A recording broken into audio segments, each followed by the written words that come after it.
ان ممالک نے سوچا کہ انتظار کرتے ہیں کہ امریکہ خود ان نمبروں کی وضاحت کے لیے اپنا فارمولا شائع کرے جس سے کچھ سینس بن سکے،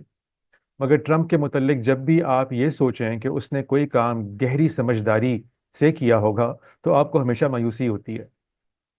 تو اسی دن یا اس کے فوراً بعد اگلے دن وائٹ ہاؤس نے اپنی ویب سائٹ پہ وہ فارمولا شائع کر دیا۔ آپ بھی اس فارمولے کو دیکھیں، لگتا ہے نا ذرا پیچیدہ سا؟ تو یہ صرف عام لوگوں کو پیچیدہ دکھائی دے گا، اور اسی لیے اس طرح ڈیزائن بھی کیا گیا ہے کہ بس ٹرمپ کے عام ووٹر سمجھیں کہ اس کی ٹیم نے کوئی بڑی اوکھی چیز بنائی ہے اور کمال کر دیا ہے، جبکہ ماہر معاشیات کے لیے، بلکہ ریاضی سے تھوڑی دلچسپی رکھنے والوں کے لیے بھی اس میں کوئی پیچیدگی بھی نہیں، اور یہ بالفاظ دیگر وہی فارمولا ہے جو ماہرین نے پہلے سے ورک آؤٹ کر لیا تھا، مگر اس کے بچگانہ ہونے کے باعث بے یقینی و مبتلا تھے۔ آئیے میں آپ کو اسے حل کر کے دکھاتا ہوں۔ اس فارمولے میں آپ دیکھیں، یہ اوپر ایکس آئی اور ایم آئی لکھا ہوا ہے،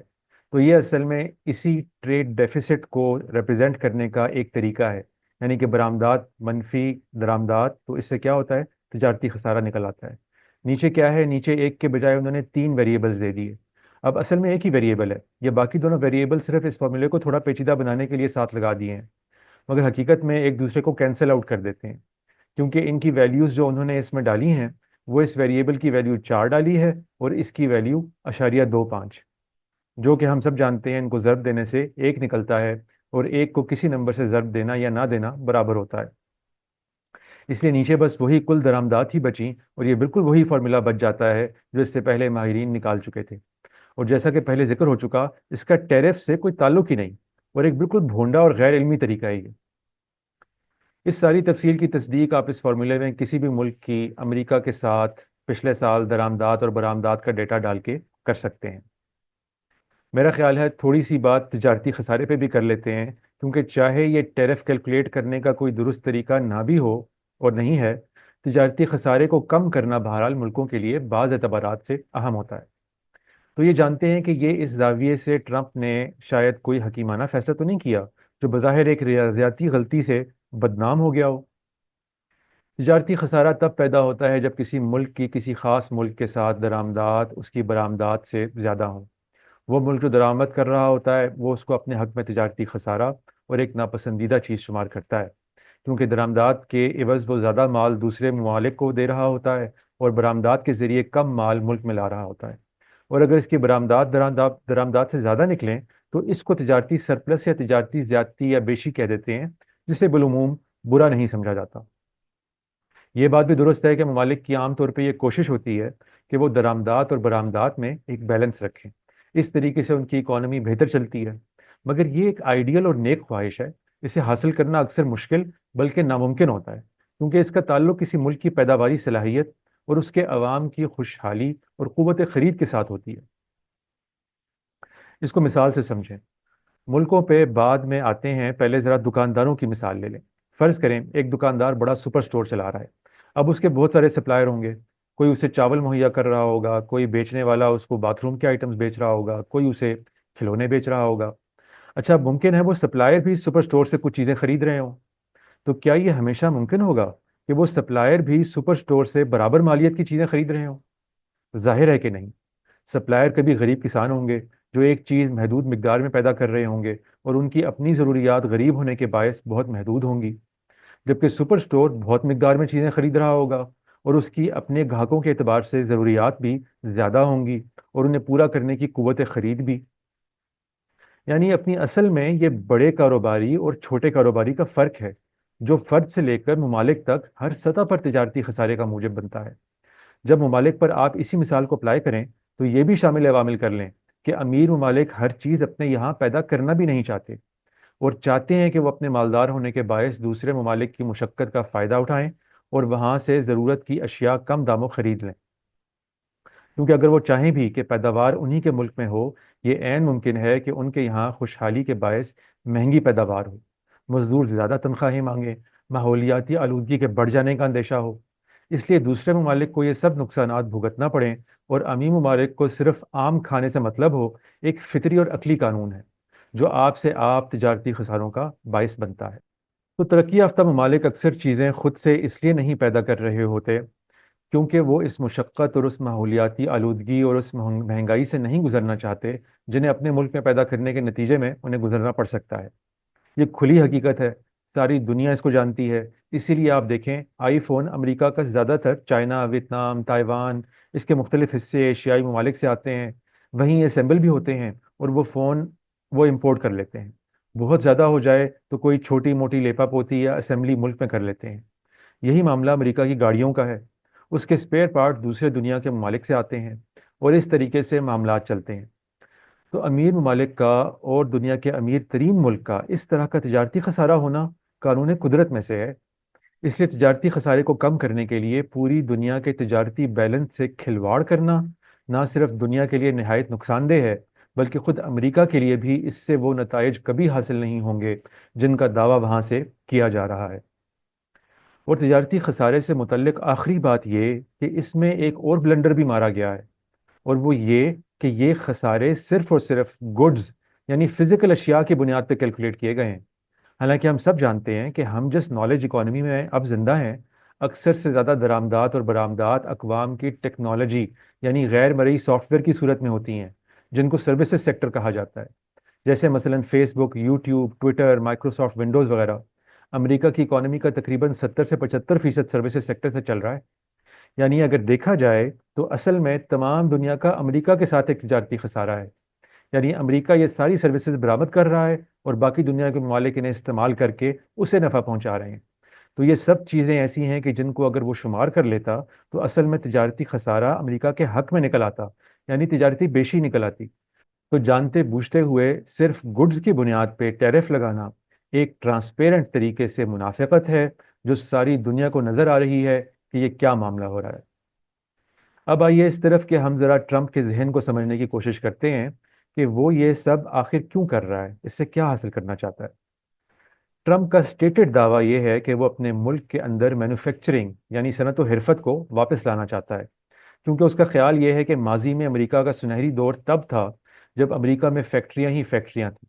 اور امریکہ کی ساری ضروریات بلکہ دنیا کی بھی ضروریات امریکی صنعتوں سے ہی پوری ہوتی تھیں، اور اسی باعث دنیا کا امریکہ پہ بے حد انحصار بھی تھا۔ اچھا، یہ ویسے کوئی بری خواہش نہیں ہے، مگر کچھ حقائق سے چشم پوشی کے عناصر رکھتی ہے۔ ٹرمپ جس دور کا حوالہ دے رہا ہے وہ دور پہلے یا بہت بھی کھینچ لیں تو دوسرے صنعتی انقلاب کا تھا، جس میں بھاپ اور کوئلے سے چلنے والی فیکٹریاں مشینوں کی مدد سے بڑے پیمانے پہ پیداوار کرنے کے قابل ہو گئی تھیں، اور جن ممالک نے ایسی فیکٹریاں لگا لی تھیں انہیں دنیا کے دوسرے ممالک پہ ایک برتری حاصل ہو گئی تھی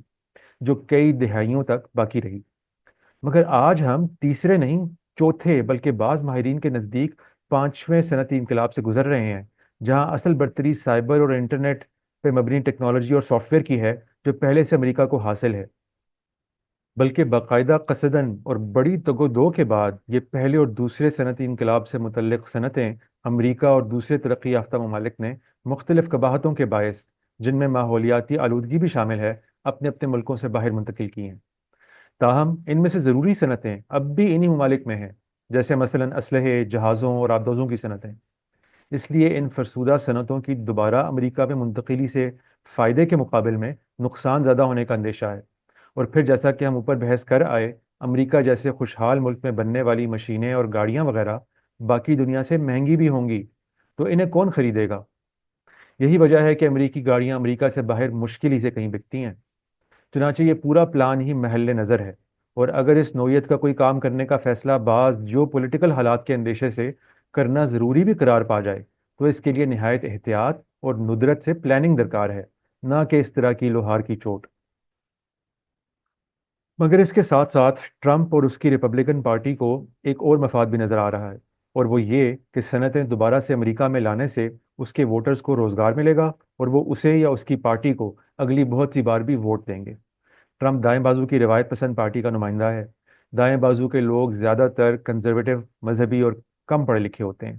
ویسے تو یہ پیٹرن ساری دنیا میں ہی چلتا ہے، پر امریکہ میں کچھ زیادہ ہی چلتا ہے۔ اسی لیے کسان، مزدور اور کالج ڈراپ آؤٹس زیادہ تر دائیں بازو کی جماعتوں کے ووٹر ہوتے ہیں۔ بائیں بازو والے ووٹرز چونکہ نسبتاً زیادہ پڑھے لکھے ہوتے ہیں، تو وہ تو نالج اکانومی کے پیشوں سے خوش اور منسلک ہوتے ہیں۔ اس لیے ٹرمپ صنعتیں واپس لا کر اپنے ووٹ بینک کو مستحکم کرنے کی خواہش بھی رکھتا ہے۔ چاہے ملک کی آب و ہوا پر اس کا برا اثر ہی کیوں نہ پڑے۔ اور اب تو یہ بات بھی کوئی ڈھکی چھپی نہیں رہی کہ باوجود اس کے کہ کوئی امریکی صدر 2 بار سے زیادہ صدر کا عہدہ نہیں سنبھال سکتا، صدر ٹرمپ اس کوشش میں ہے کہ وہ تیسری بار بھی صدر بن جائے۔ اس کے لیے وہ فی الحال قانونی لکونے بھی تلاش کروا رہا ہے اور آئین کی تشریح کے لیے سپریم کورٹ سے رجوع بھی کرنا چاہتا ہے۔ شاید ناظرین جانتے ہی ہوں کہ امریکہ میں سپریم کورٹ بھی سیاسی ہوتا ہے، کبھی اس میں دائیں بازو کے ججوں کی اکثریت ہوتی ہے تو کبھی بائیں، اور قسمت سے اس وقت دائیں بازو کے ججوں کی اکثریت ہے۔ اس لیے وہ چاہتا ہے کہ اسی دور حکومت میں یا تو آئین کی تشریح کے ذریعے سے اپنی تیسری ٹرم کے لیے راہ ہموار کر لے، اور یا کوئی ایسے چور دروازے ڈھونڈ نکالے کہ وہ مسلسل صدر ہی رہے۔ اس لیے اپنے ووٹرز کو خوش کرنا صرف اس کی جماعت نہیں بلکہ خود اس کے اپنے ذاتی مفاد میں بھی ہے۔ یہ تو ہوا اس کی اپنی اسٹیٹڈ پوزیشن کے لحاظ سے تجزیہ، تاہم حقیقت یہ ہے کہ اس کے ساتھ ساتھ اس کے ذہن میں گیم آف تھرونز کے میڈ کنگ کی طرح کچھ اتنی بچکانہ چیزیں بھی چل رہی ہوتی ہیں کہ ان کو جانے بغیر اس کے اقدامات کو پوری طریقے سے سمجھنا ممکن ہی نہیں ہوتا۔ بس یہ خیال کہ اسے ٹیرفز کا راستہ اپنانا چاہیے، آخر اس کے ذہن میں آیا کیسے؟ کیونکہ وہ خود تو نہ ہی کوئی ماہر معاشیات ہے بلکہ نہایت کم علم ہے، تو اس کے پیچھے ایک دلچسپ اور حیران کن واقعہ ہے، آپ سن کے ضرور محظوظ ہوں گے۔ ہوا کچھ یوں کہ اپنی پہلی ٹرم میں اسے یہ خیال سوچا کہ میں کس طرح سے ملک کے اندر اور باہر ایک ٹف اور مضبوط شخصیت ہونے کا اظہار کروں۔ تو اس نے اپنے داماد جیرڈ کشنر کو بلا بھیجا، جس کو اس نے بہت سی حکومتی ذمہ داریاں دے رکھی تھیں۔ کشنر کو اس نے یہ ٹاسک دیا کہ مجھے کوئی ایسا ماہر معاشیات تلاش کر کے دو جو بیک وقت میرے ٹف ہونے کے امیج کو پالیسیوں کے ذریعے سے دنیا بھر میں عام بھی کر سکے، اور خصوصاً چین کو سبق سکھانے میں بھی معاون ہو۔ جن لوگوں کو ٹرمپ کی پچھلی ٹرم یاد ہے وہ جانتے ہوں گے کہ تمام یورپ اور ترقی یافتہ ممالک کے حکمران ٹرمپ کو ایک مذاق سمجھتے تھے اور بین الاقوامی کانفرنسوں میں اسے بالکل لفٹ نہیں کراتے تھے۔ اس لیے ایک نرگسیت پسند حکمران کی طرح اس کا جی چاہا کہ دنیا بھر کے حکمران آ کے اس کی انگوٹھی چومیں، اس سے عالی جا رحم کی فریادیں کریں۔ یہ پوری کہانی وینٹی فیئر کے نامور جریدے میں لکھی موجود ہے، آپ جا کے اسے پڑھ سکتے ہیں، میں اس کا لنک ڈال دوں گا۔ اب ٹرمپ کے ہواری اسی جیسے ہیں، پڑھنے لکھنے سے انہیں کبھی کوئی شغف ہی نہیں ہوتا، تو کشنر صاحب کسی ماہر معاشیات کو کہاں جانتے تھے، اور وہ بھی ایسے غیر حقیقت پسندانہ ماہر کو جو ٹرمپ کی ایگو کی خاطر عالمی تجارتی بیلنس سے کھلواڑ کرنے کے حق میں ہو۔ تو انہوں نے وہی کیا جو 8ویں کلاس کا کوئی طالب علم کرتا ہے، وہ کتابوں کی سائٹ امیزون پہ گیا اور معاشیات کی کتابیں دیکھنی شروع کی۔ آپ کو پتا ہوگا کہ امیزون کی سائٹ کے اوپر آپ کتابیں پڑھ نہیں سکتے، کور دیکھ سکتے ہیں، اور 3 4 5 صفحے اور جو ٹیبل آف کانٹینٹس ٹائپ کی چیزیں ہوتی ہیں ان کا مطالعہ کر سکتے ہیں۔ اس لیے اس نے ونڈو شاپنگ شروع کی اور کتابوں کے عنوانات پڑھنے شروع کیے۔ تو وہاں پر اس کو ایک کتاب کا عنوان نظر آیا، ڈیتھ بائی چائنا۔ اب ایک اوسط درجے کا فہم رکھنے والے شخص کے لیے یہ ایک محظوظ کر دینے والا عنوان ہے، اس لیے کہ جو لوگ مغرب سے واقف ہیں وہ جانتے ہیں کہ جب جہیز میں بیٹیوں کو یہ شادی وغیرہ کے برتن دیے جاتے ہیں تو ان کو وہاں پر چائنا کہا جاتا ہے، یعنی کہ یہ ایک زومانی جملہ بن گیا کہ بات چین کی ہو رہی ہے مگر عنوان سے کوئی گھریلو مسٹری لگتی ہے۔ اس کو یہ گمان گزرا کہ یہ کوئی ایسا ادیب ہے جو ہماری سوچ سے شاید میل کھاتا ہو، اس لیے اس ادیب جس کا نام پیٹر نوارو تھا کو ٹرمپ کا مشیر بننے کا پیغام بھیجا، اور نوارو صاحب نے بصر و چشم اسے فوراً قبول بھی کر لیا۔ اگرچہ نوارو صاحب نے معاشیات پر بہت سی کتابیں لکھ رکھی تھیں، پر ان کے اپنے کریڈینشلز کوئی ایسے نہ تھے کہ معاشیات کی دنیا میں انہیں کوئی جانتا ہو۔ اس لیے اپنی کتابوں میں جگہ جگہ اپنے دعووں میں وزن پیدا کرنے کے لیے وہ ایک ماہر کا حوالہ دیتے پھرتے تھے جن کا نام رون ویرا بتلاتے تھے۔ ابھی وہ مشیر بنے ہی تھے تو رون ویرا صاحب کی طرف سے واشنگٹن کے حلقہ اقتدار میں ای میلیں بھی آنا شروع ہو گئیں جن میں ٹیرفز کی مدح سرائی کا بیش بہا سامان تھا، اور وہاں سے ٹرمپ صاحب کو ٹیرفز کا پلان مل گیا جو ان کی خواہش کے عین مطابق بھی تھا۔ تو لوگوں نے معلوم کرنا شروع کیا کہ یہ رون ویرا کون ہے، بھائی اس کا کسی نے آج تک نام کیوں نہیں سن رکھا؟ تو جانتے ہیں کیا پتا چلا؟ کہ رون ویرا نام کا کوئی شخص کبھی تھا ہی نہیں، وہ تو محض ایک افسانوی کردار تھا جو ان صاحب نے خود گھڑا تھا، بلکہ یہ نام بھی محض اس ادیب پیٹر نوارو کے آخری نام کے حروف کی ترتیب نو سے اس نے خود ہی وضع کر لیا تھا۔ ایسے ناموں کو ایناگرام کہتے ہیں، یعنی پورا پلان اور اس کی بنیادیں ہی جال سازی پہ مبنی تھی۔ یہ تھی داستان ٹرمپ کے پلانوں اور اس کے بچکانہ ورلڈ ویو کی۔ وہ پوری دنیا کے تجارتی بیلنس سے اس لیے کھلواڑ کرنا چاہتا ہے کہ ایک طرف اسے اپنے کچھ سیاسی مفادات حاصل ہو جائیں اور دوسری جانب کچھ عالمی قوتوں کو، جن میں یورپ اور چائنا سر فہرست ہیں، وہ سبق سکھانا چاہتا ہے، جو یہ بھی نہیں جانتا کہ ٹیرف دوسرا ملک نہیں، اپنا ملک یعنی درآمد کرنے والے لوگ بھر رہے ہوتے ہیں، اور اس کی اختیار کردہ مدبرانہ پالیسی ایک جعلی اور خیالی ماہر کی طرف منسوب ہے۔ اور ان ٹیرفز کا اطلاق ایسے ممالک پہ بھی کر دیا گیا ہے جہاں انسانوں کے بجائے صرف پینگوئنز بستے ہیں۔ حیرت ہوتی ہے کہ آپ کو اب بھی ایسے لوگ مل جائیں گے جو اس کی پالیسیوں کی سربستہ حکمتوں کی کھوج میں آپ کو خود رفتہ ملیں گے اور اس کی دور اندیشی کا دم بھرتے نظر آئیں گے۔ اب آئیے اس کے اثرات کا مطالعہ کرتے ہیں کہ ممکنہ طور پر اس کے کیا اثرات مرتب ہو سکتے ہیں، اور ان کو بھی دو حصوں میں تقسیم کر لیتے ہیں، ایک معاشی اور دوسرے سیاسی۔ پہلے معاشی کو ڈسکس کرتے ہیں کیونکہ وہ براہ راست متعلق بھی ہیں اور مترتب ہوتے نظر بھی آ رہے ہیں۔ اس کا بڑا ترین اثر تو سٹاک مارکیٹوں میں تاریخی مندی کی صورت میں فوراً ہی نکلنا شروع ہو گیا تھا۔ امریکہ کی اپنی اور دنیا بھر کی سٹاک مارکیٹیں کریش ہونے کے قریب قریب ہیں، اور کھربوں ڈالر کے قریب قریب نقصان اب تک ہو چکا ہے۔ ایک غیر یقینی کی صورتحال ہے جو کاروباروں کے لیے ہمیشہ مہلک ترین ہوتی ہے۔ اب یہ اونٹ کس کروٹ بیٹھتا ہے واضح نہیں ہے، لیکن جس قدر نقصان ہو چکا ہے اس سے پہلے کم از کم پچھلے 100 سال میں اس کی کوئی نظیر نہیں ملتی، کیونکہ ماضی کے بحران ناقابل کنٹرول دیرینہ قدرتی حرکیات سے پیدا ہوئے تھے۔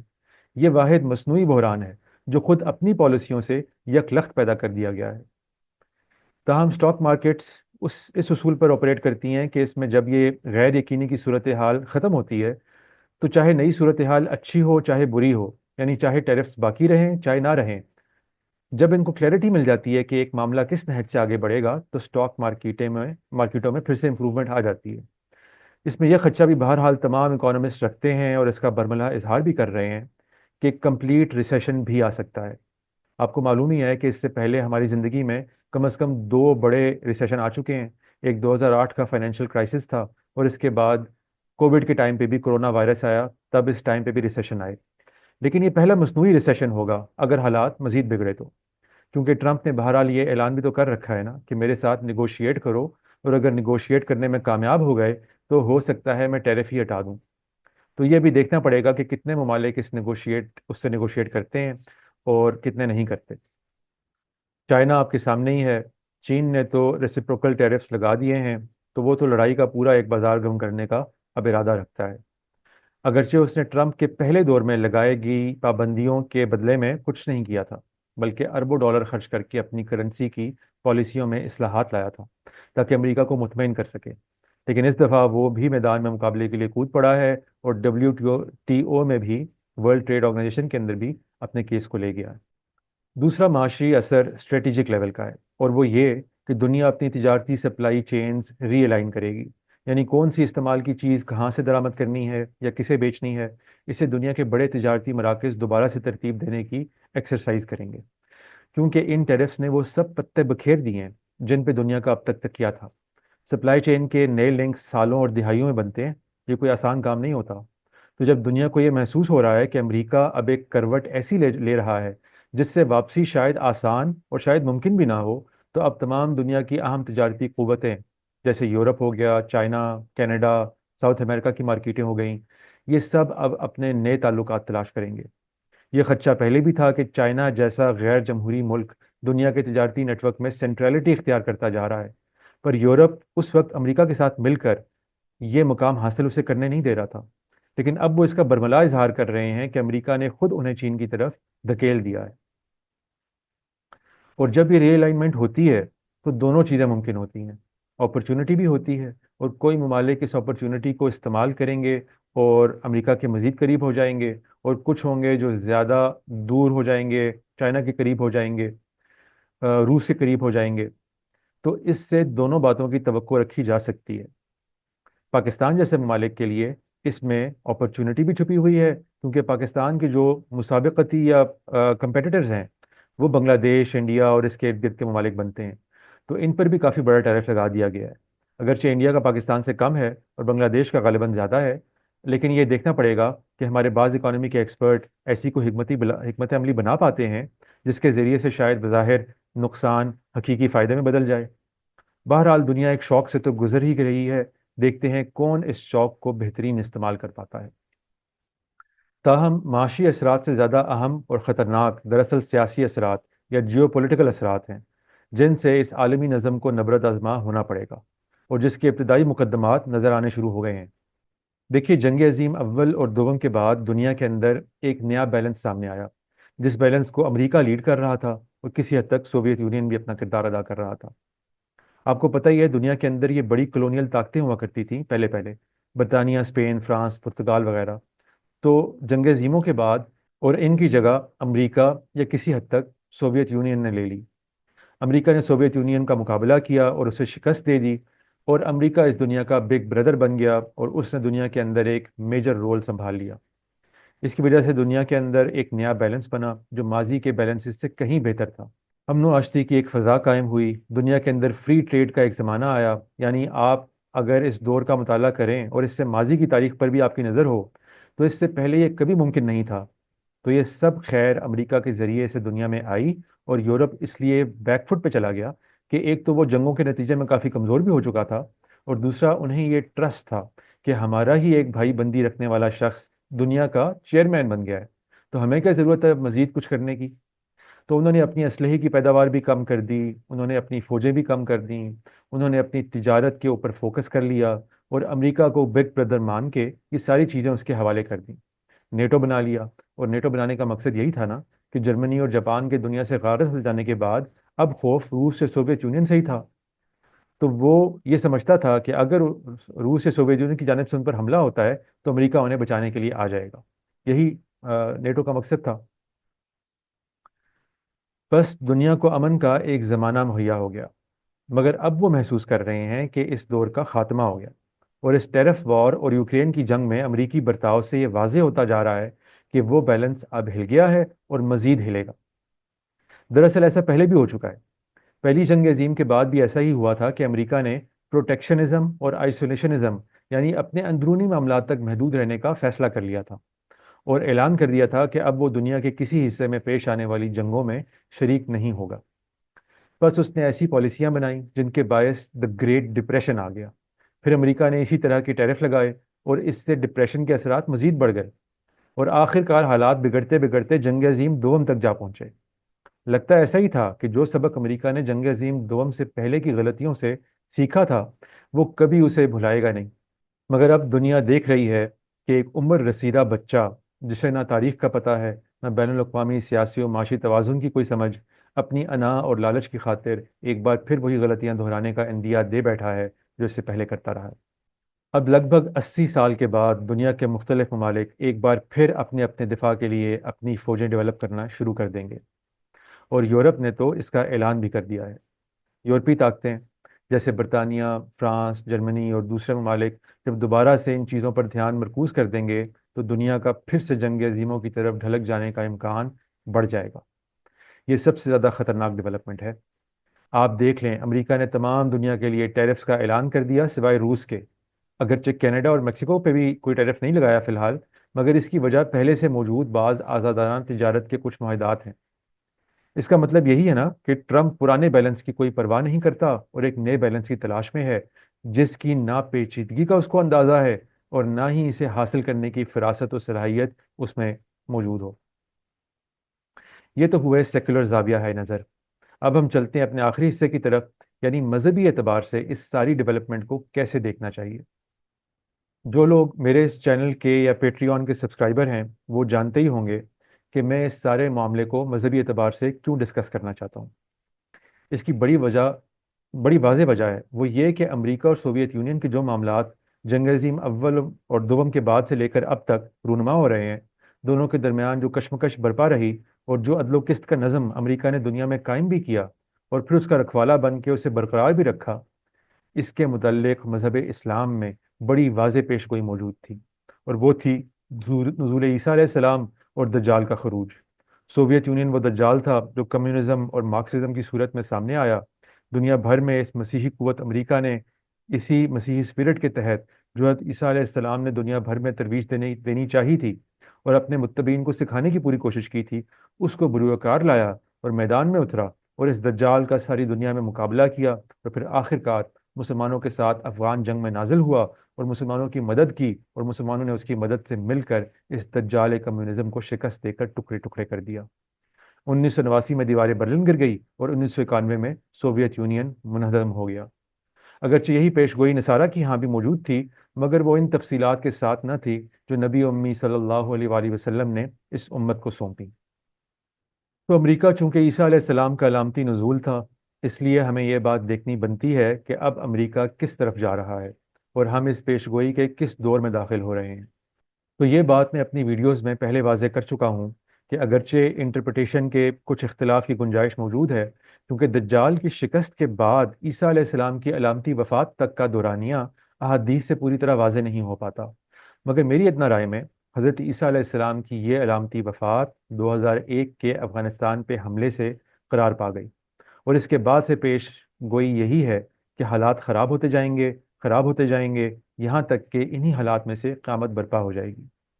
تو یہ پچھلی کم و بیش 2 دہائیوں سے کوئی ڈھکی چھپی حقیقت نہیں کہ کم از کم مسلم اقوام کے معاملے میں امریکہ انصاف کے منہج سے ہٹ چکا، افغانستان، عراق، لیبیا، شام میں ہر طرح کی جنگوں اور جنگی جرائم کو لیڈ کرتا رہا، اور اب ٹرمپ کی اس پالیسی کے اعلان کے بعد امریکہ اپنے عالمی منصفی کے رول سے بھی پیچھے ہٹتا نظر آ رہا ہے، جس کے نتیجے میں شاید خرابیاں ہی پیدا ہونا نوشتہ دیوار ہیں۔ اس لیے پیش گوئیوں کے حساب سے بھی اور حالات حاضرہ کے تجزیے سے بھی یہی مقدر ہے کہ اب یہاں سے حالات مزید بگڑیں گے ہی۔ اگر کوئی خیر آئے گی بھی تو چھوٹی موٹی آئے گی، کیونکہ دنیا خیر و شر کے درمیان سے ہوتی ہوئی آگے بڑھتی ہے، کبھی مسلسل شر اور مسلسل خیر نہیں رہتا۔ ہاں، زیادہ غلبہ کس چیز کا ہوتا ہے، اس زاویے سے چیزوں کو دیکھنا ہوتا ہے۔ تو جس طرح پچھلے 80 سالوں میں زیادہ غلبہ خیر کا رہا ہے، اب آگے کے ٹائم میں زیادہ غلبہ شر کا رہے گا، اور اس کے لیے ہم مسلمانوں کو اب کمر بستہ ہو جانا چاہیے، کیونکہ ہم مسلم اب دنیا کے لیے وہ مسلم کوسچن بن گئے ہیں جو کسی زمانے میں جوئش کوسچن ہوا کرتا تھا، اور پھر اس کے نتیجے میں جو ان کے ساتھ ہوا وہی اب ہمارے ساتھ ہو رہا ہے۔ خیر، اس پر پھر کبھی بات کریں گے۔ تو یہ میرا مذہبی تجزیہ ہے کہ معاملات پیش گوئیوں کے عین مطابق پیش آ رہے ہیں۔ حضرت عیسیٰ علیہ السلام علامتی وفات پا چکے ہیں، اور اب شر میں اضافہ ہوتا جائے گا۔ ہمیں اب ان طوفانی پانیوں کو ٹریورس کرنے کے لیے بڑے حکیمانہ فیصلہ کرنے پڑیں گے تاکہ ہم کم سے کم نقصان سے دوچار ہوں۔ والسلام والحمد للہ رب العالمین۔